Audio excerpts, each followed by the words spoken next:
twice yesterday in client meetings, I was asked about which companies will benefit from GLP-1 in retail. And it like I had a laugh. And I'm not making Tom's call on this one. Tom's our GLP-1 expert. But you've got this narrative in these baskets about apparel companies that are going to benefit because people are getting skinnier.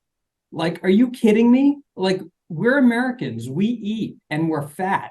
And that's like me included. I could lose 20 pounds. I'm trying to. But, you know, having Lululemon and Nike and Abercrombie in a basket that's going to win because of GLP-1 is just asinine. So I'm not saying a couple of these companies aren't worth owning, but they're not because of GLP-1. So anytime anyone hits me with a bull narrative around apparel companies, because people are all of a sudden in America going to be skinny, it just makes me laugh. Yeah, the reason why people are going to ask you that is because Abercrombie goes up every day. And it's like the group goes down and Abercrombie's making new like 3-year highs. So there's that. I mean, I'm long Lily. I believe that people believe what they're asking you, right? From the endocrinologists who prescribe this stuff are describing sort of a, batten down the hatches behavior. Like, we got to stop access to this. This is very expensive. And if, it's impossible, like the arithmetic. Yeah, it's going to be amazing. It's a magical compound. A lot of people are going to be on it. There's a lot of things that are going to change. I think the consequences are being overly simplified, but honestly, that doesn't matter. These things stocks are reacting, et cetera.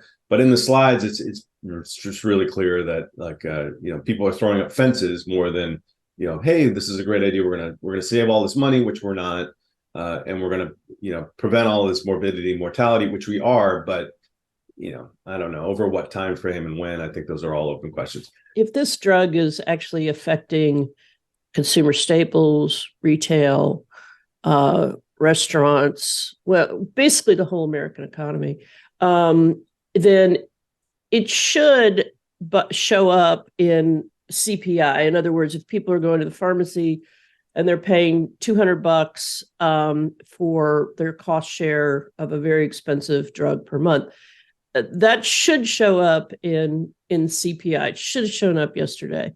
And in fact, CPI has been ticking up since 2021. Tom's chart in his deck on GLP-1 shows the Google search trends really began ticking up towards the end of 2022. But we do have, some acceleration in CPI for medical care commodities, which is primarily drugs. But the print yesterday has it actually ticking down about 29 basis points. So to Howard's question yesterday, maybe the rage is all over if you accept that some of the CPI acceleration throughout late 2021 and 2022 is somehow related to GLP-1. I don't think it is. I think it's related to the Inflation Reduction Act. But if we accept it, we now are getting some reversal in that trend.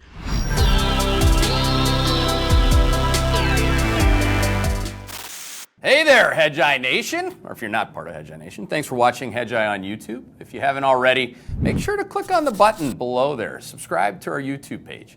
You can also follow the link in the description to our website to get even more great investing content.